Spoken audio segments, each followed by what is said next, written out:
नमस्कार दोस्तों, कैसे हैं आप सब। मैं सौरभ कुमार ज्ञान गोदाम चैनल में तहे दिल से आप सबों का स्वागत करता हूं, अभिनंदन करता हूं। प्राचीन काल में भारत को सोने की चिड़िया की भूमि कहा जाता था। देश में कई ऐसे अमीर राजा थे जिन्होंने अपने शासन काल के दौरान बहुत सारी संपत्ति जमा की थी। अंग्रेजों के भारत आने से पहले भारत में सबसे ज्यादा अमीर लोग पाए जाते थे। इसी दौरान यानी 17वीं शताब्दी के आसपास भारत में एक ऐसे परिवार का उदय हुआ जो कई देशों को कर्ज दिया करते थे। यह परिवार कोई राजघराने से नहीं आता था, बल्कि एक व्यापारी वर्ग से ताल्लुकात रखता था। इस घराने का नाम था जगत सेठ घराना। जगत सेठ का मतलब था बैंक ऑफ द वर्ल्ड।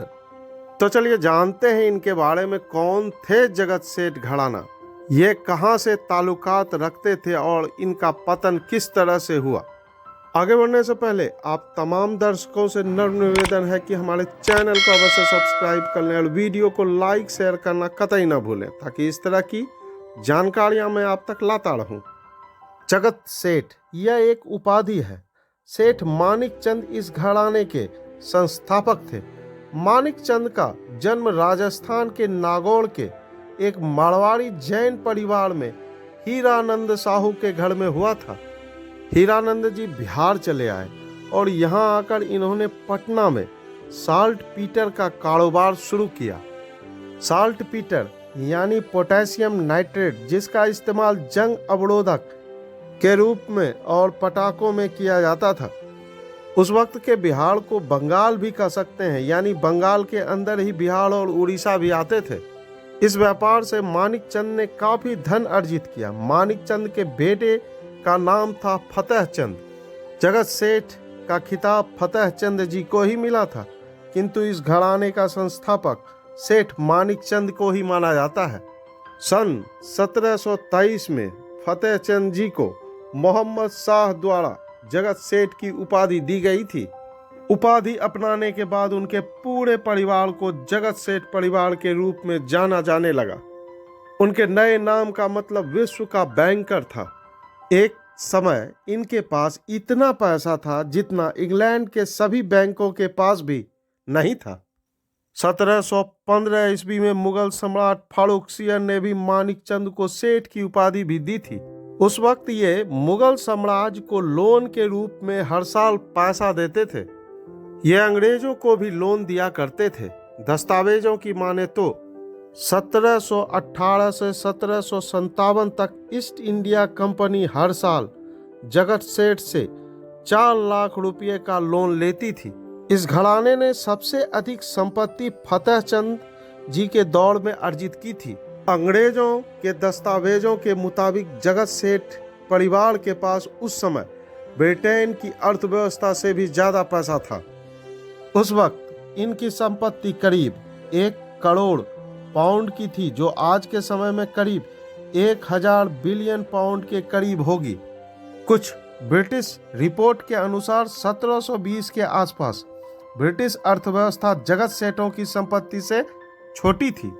इन दस्तावेजों के अनुसार उस वक्त इंग्लैंड के सभी बैंकों से ज्यादा पैसा अकेले जगत सेठ के पास मौजूद था। इस संपत्ति की रखवाली के लिए ये परिवार लगभग 2 से 3 हजार सैनिक भी रखते थे। उस वक्त कहा जाता था यह परिवार चाहे तो सोने और चांदी की दीवार बनाकर गंगा की धारा को रोक सकता था। जब मुगल साम्राज्य से हटकर मुर्शीद कुली खां बंगाल आते हैं तो फतेह चंद भी इनके साथ बंगाल आ जाते हैं। फतेह चंद यहाँ आकर मुर्शीद कुली खां का पूरा कोषागार संभाल लेते हैं। बता दो कि मुर्शीद कुली खां आकर बंगाल के नवाब बनते हैं और ये इनके खासम खास बन जाते हैं। इस दौर में बंगाल, बिहार, उड़ीसा की लगभग 50% भूमि का मालिकाना हक फतेह चंद जी के पास था। भले ही इस दौर में जगत सेठ घराने की तूती बोलती हो, पर कहते हैं ना, अंत एक ना एक दिन सभी का आता है। मुर्शीद कुली खां के बाद सिराजुद्दौला बंगाल के नए नवाब बन जाते हैं। ये लगभग 3 करोड़ रुपए की मांग जगत सेठ घराने से करते हैं, पर जब जगत सेठ घराना रुपया देने से इनकार कर देता है, तब सिराजुद्दौला मेहताब राय को एक थप्पड़ मार देते हैं।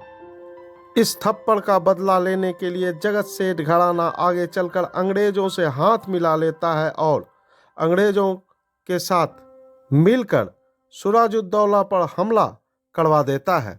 1757 का पलासी युद्ध इन्हीं दोनों के बीच हुआ था। इसमें सिराजुद्दौला मारा जाता है और उसके बाद मीर जाफर यहाँ के नए नवाब बन जाते हैं। कुछ समय बाद मीर जाफर और अंग्रेजों का संबंध पुनः खराब हो जाता है और इसके बाद अंग्रेज अपने कठपुतली के रूप में यहाँ मीर कासिम को नया नवाब नियुक्त कर देता है। मीर कासिम और जगत सेठ घराने की बनती नहीं है, इसलिए आगे चलकर मीर कासिम ने उस वक्त जगत सेठ घराने के मेहताब राय और उनके चचेरे भाई स्वरूप चंद को गिरफ्तार कर लेता है और उन्हें आगे चलकर मार दिया जाता है। इनकी मृत्यु तक जगत सेठ घराना उस वक्त दुनिया का सबसे अमीर घराना माना जाता था। इस घराने के अंत का एक दूसरा बड़ा कारण अंग्रेजों द्वारा दिया गया धोखा भी था। कहते हैं जगत सेठ घराने के द्वारा अंग्रेजों को काफी बड़ा कर्ज दिया गया था, किंतु बाद में अंग्रेज मुकर गए। अंग्रेजों ने साफ तौर पर मना कर दिया कि ईस्ट इंडिया कंपनी के ऊपर कोई भी जगत सेठ का कर्ज नहीं है। यह उस घराने के लिए एक बहुत बड़ा झटका था। हालांकि उसके बाद 1912 ईस्वी तक अंग्रेजों द्वारा इस घराने को जगत सेठ की उपलब्धि और साथ में थोड़ी बहुत पेंशन राशि मिलती रही, लेकिन इसके बाद ये पेंशन भी पूरी तरह से बंद कर दी गई। अब इस घराने के बारे में किसी को भी कोई भी जानकारी मौजूद नहीं है। तो यह थी जानकारी जगत सेठ घराने की। जानकारी अच्छी लगी हो तो चैनल को अवश्य सब्सक्राइब कर लें और वीडियो को लाइक शेयर करना कतई ना भूलें। धन्यवाद।